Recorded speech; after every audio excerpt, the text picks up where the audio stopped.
Good morning. So we'll pick up where we left off yesterday as we look at comprehension through didactic tactics.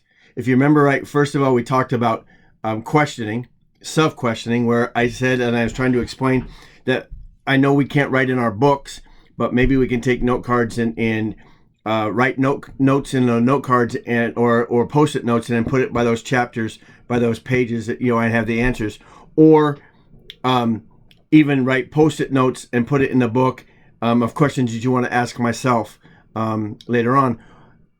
Again, you look at the next part of it and talks about peer questioning, and you can even write post-it notes from your chapter and use that in peer questioning or in group studies opportunities, in group study sessions.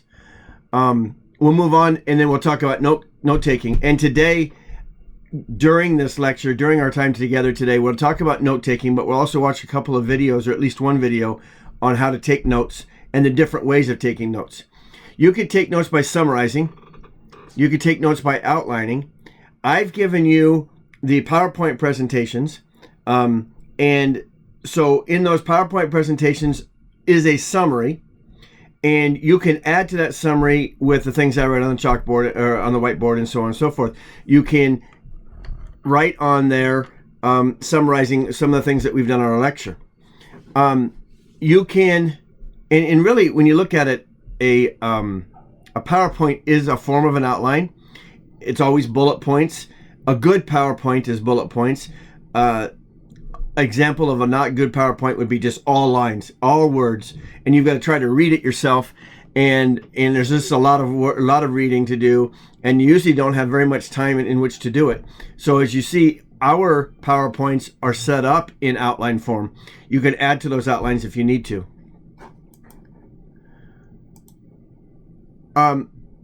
Self-questioning ideas, is like, what is the new example of? How would you use this?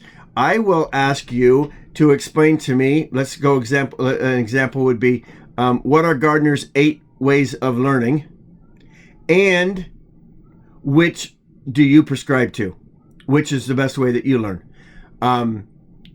Other questionings are, what are strengths or weaknesses? What do we already know about? Remember yesterday we talked about Freud. What are the things that we can talk about or list about Freud? Because there's a whole list of them, and what can we do? So those are self-questioning, or examples of self-questioning.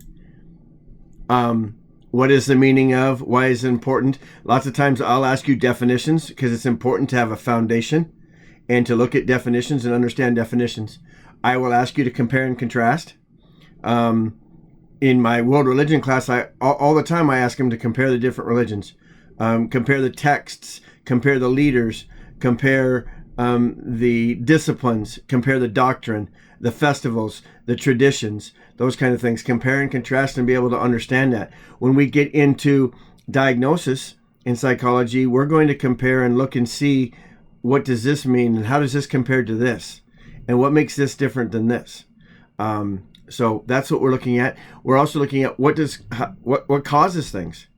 And we try to put a causality to it. Components of learning strategy. So we're looking at metacognition. We're looking at analysis. We're looking at planning.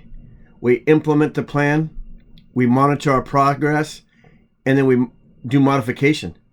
Not a whole lot different than when you are to look at an experiment or a hypothesis or a theory. We put it out there. We put the theory out there, the hypothesis out there. We perform the experiment. Does it prove our hypothesis correct or not? And then if it does or doesn't, we monitor that. We're monitoring that progress, and then we'll make that modification. We may end up making a modification to our hypothesis altogether.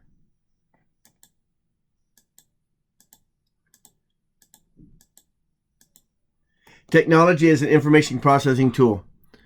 We talked about this. We have so much technology at our fingertips. Our smartphones, our computers, our laptops, our tablets. We have so much information right at our fingertips that we don't ever wonder anymore. Tools, these technology tools, they represent knowledge. There are tools or technology for writing. There are tools for writing to do checks for yourself to see if if you're writing and you're writing accurately and you're not plagiarizing. Turnitin.com, other places that you'll turn papers in. And when you get it to higher level college, you're asked to turn the paper in to Turnitin.com or something like that, and wait for a report to come back to tell you how much of the paper is original. Original meaning not somebody else's work. Even if you've cited and put that in there as somebody else's work, there are some schools that will say you can't have more than 20% or 24 or 22% of unoriginal work. So that means you can, even if you cite it, you can only use 24% of somebody else's work in your paper. And so they want your paper to be original. We have technology tools for reading. We have technology tools for science and math, for art and music. We have multimedia tools. Trying to figure out ways of teaching is also this way. You know, and we talked about this yesterday. Wanting to be able to teach you and be interactive with you, so that you're not just watching me. I'm able to look at you, read your body language, see if you look puzzled, or maybe I need to go over something slower, or I can speed it up because you guys are grasping it. I can't see if you have a question. I can't ask you questions because I often like to get feedback from you guys to see exactly what we need to be doing, or what direction, or is this making sense. So we look at multimedia tools in the classroom. You look at things, smart boards, you look at ITV, you look at other things. But in this class or in other ways I teach, I will introduce other ways of learning, so that you're not just having, as I talked to you about, you're not just having to look and listen to me all the time. Okay, so I want to take some time now, and I want us to be able to look at and watch a video, and it's going to be probably 15 minutes or so watching a video, and I want you to grasp it. And the video is going to be about how to take notes, and then I'll come back and we'll discuss what I saw in the video myself and what I would like you guys to get out of the video, and we'll go from there. Thank you.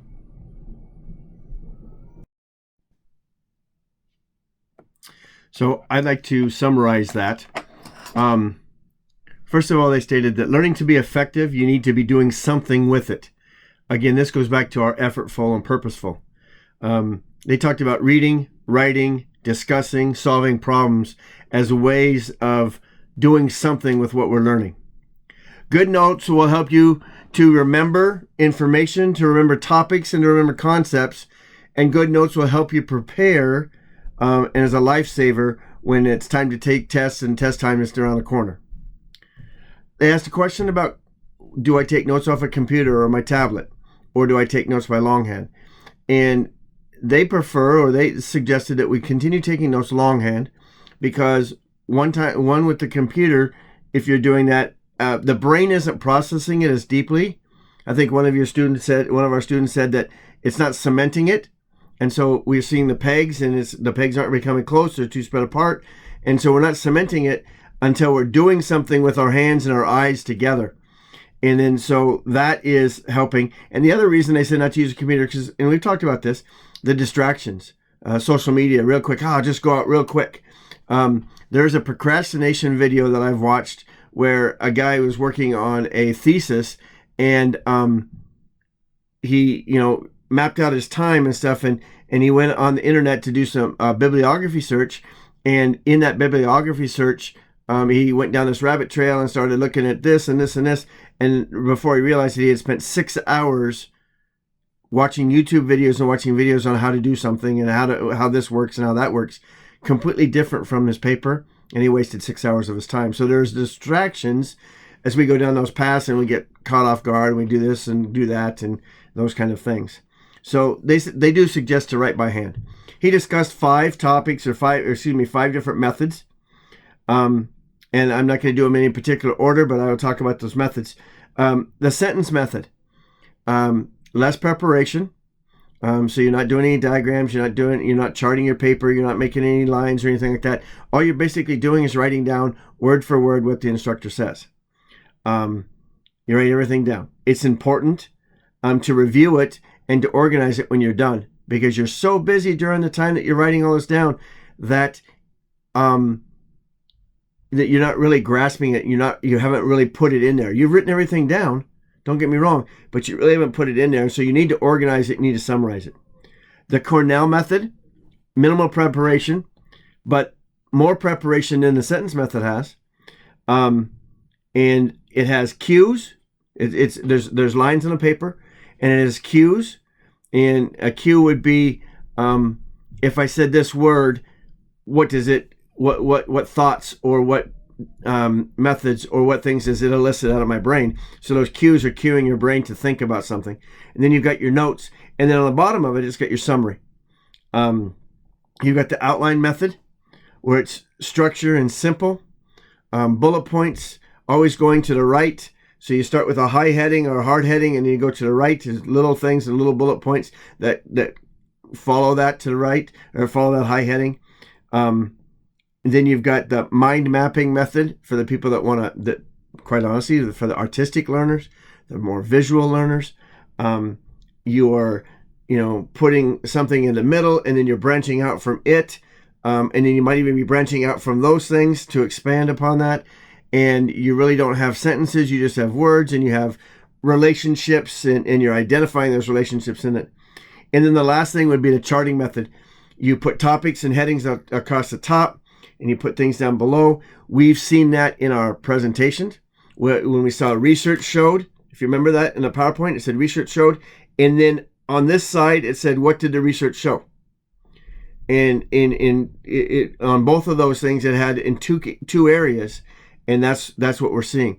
So each of these areas, each of these ways are helping you to learn.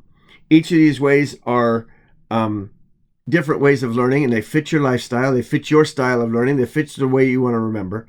And so I think it's important that not only do we identify the way that we learn and the best ways that we learn, but we identify the way that we best take notes, because that's how we do learn. That summarizes and finishes those two chapters that we studied, the chapter on memorization and the chapter on learning. You're going to have a brief assignment just to kind of get you thinking about note-taking, thinking about how do we, as we go back into the last few slides of this last PowerPoint, how do we look at dividing self-assessment questions and peer group questions. I want you to take the time and listen. Miss Mertens will give you an assignment and instructions to do this, and then we will go over that this assignment and those questions. I'll take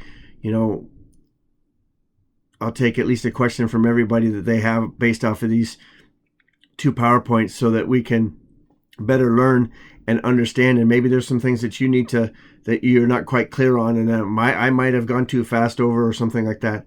I do know that I want to, when we get back together on Tuesday, I would like to discuss Gardner again, and reinforce Gardner and reinforce Sternberg again, because I know that we talked about them in the first day and I wrote them on the board, but we didn't have a PowerPoint associated with it, and it is a way of learning, and I think that we really need to have that in your notes so you've got that solid. So I will see you, or you will see me, on Thursday morning as we pick up the lecture from Monday, and I hope you have a good day. Thanks.